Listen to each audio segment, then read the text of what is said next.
The difference between hope and conviction. Why I staked every clone I received. Have you ever made a decision where you knew the market could challenge you?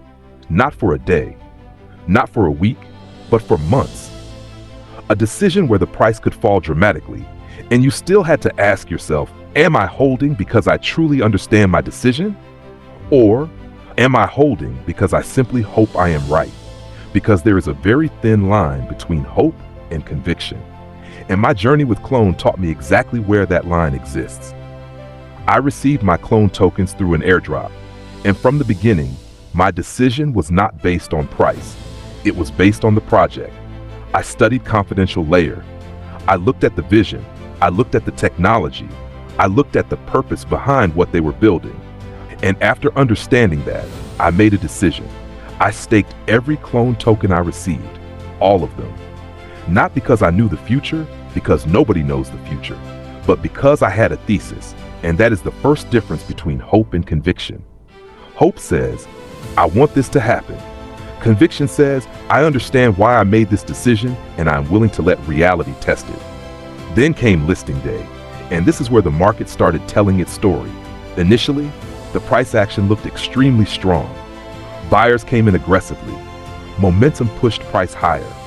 The excitement was everywhere. But when the first daily candle finally closed, the structure revealed something more interesting. The candle was still bullish, but the body was relatively small, and above the body, there was a long upper shadow, meaning the market pushed higher, but higher prices were rejected. There was buying pressure, but there was also selling pressure. The market was already showing a battle between optimism and resistance. And after that moment, Clone entered a long bearish period. The price continued declining, lower and lower and lower. Eventually, the decline reached approximately 95% from the listing day high. Now imagine experiencing that. You received something for free. You believed in the project. You committed your tokens into staking. And then the market gives you a massive drawdown. This is where many people discover something about themselves.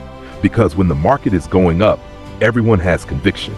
But when the market goes against you, that's when you discover whether you have conviction or only hope. Hope is emotional. Hope depends on the outcome.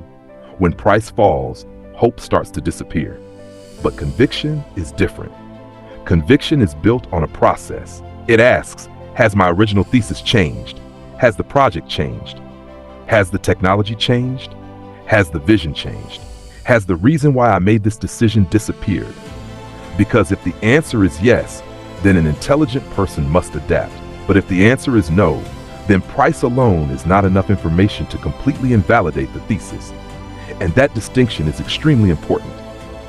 I was not holding Clone because I refused to accept reality. I was holding because I was continuously evaluating reality. There is a big difference. Blind belief ignores evidence. Conviction studies evidence.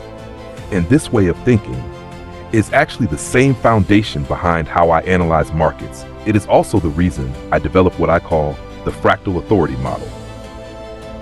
The Fractal Authority Model is not about predicting the future, because nobody can predict the future consistently. It is about understanding how authority shifts, how buyers gain control, how sellers lose control, how structures develop, how momentum changes, and how the market provides evidence before major transitions happen. Because every candle tells a story, every swing tells a story, every rejection tells a story. The challenge is not seeing the chart. The challenge is understanding the information inside the chart. For many traders, a green candle means buyers are winning. A red candle means sellers are winning. But the market is far more complex than that. A candle is not a signal by itself. A candle is information. The context gives that information meaning. The structure gives that information meaning. The authority behind the movement gives that information meaning. And this is where many traders struggle. They react emotionally to price instead of understanding the behavior behind price. After approximately 8 months, something started to change. On June 19th, I started observing a different behavior from Clone. The price began moving upward strongly. Not just a small reaction. The movement became increasingly impulsive. The market started showing stronger bullish momentum. And for me, that was an important development. Not because it guaranteed success, not because it meant the future was already decided, but because the market was demonstrating a new behavior. A market that spent months under bearish pressure was beginning to show signs of strength. And that is what matters, not prediction, observation. This is also the biggest lesson from this journey. Conviction does not mean I know I will be right. Conviction means I understand my decision, I understand the risks, and I continue to evaluate new evidence. Because the market always has the final word. Not our emotions, not our opinions, not our expectations, the market. Today, I still hold my 7,000 clone, still staked, still committed to the original 4-year time frame. But I don't look at this and say I know what will happen, because I don't. Nobody does. Instead, I look at it this way. I made a decision based on a thesis. The market challenged that thesis. I observed whether the foundation changed. And now, I continue watching what the market reveals. That is conviction. And perhaps this is the question we should all ask ourselves before making any investment decision. Are we holding because we hope we are right? Or do we have enough understanding and evidence to maintain conviction while allowing reality to challenge us? Because hope needs the market to agree with us. Conviction allows the market to disagree with us and teaches us through that process. This journey with Clone is not just about a token. It is about decision making. It is about patience. It is about understanding the difference between emotion and reasoning. And most importantly, it is about building a framework for thinking, a framework that helps us observe, analyze, adapt, and improve.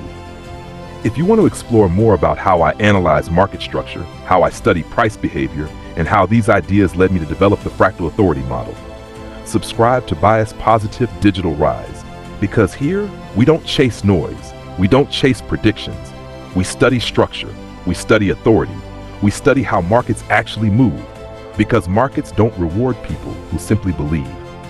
Markets reward people who understand. Subscribe to Bias Positive Digital Rise, and let's continue building a better way to think about markets. I'll see you in the next episode.